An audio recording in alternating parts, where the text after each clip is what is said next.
My name's Justin Mastrangelo. I'm a tax partner with BDO. Obviously looked around at other patio furniture and ultimately settled on Toja.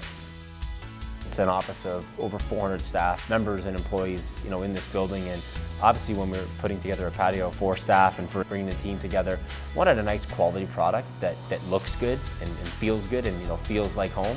And again, that was one of the reasons why we ended up choosing Toja. We had a really good experience working with Toja in terms of the timeliness of when we got the product. I think the durability is great.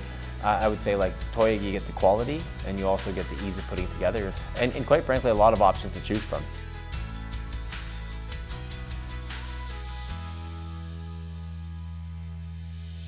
This is a patio at work, but trying to create that homey-like atmosphere is exactly the feel that we were going for, and that is what it means to us, right? It's not just a patio; it's supposed to be meant to have people take a break, relax, and enjoy themselves.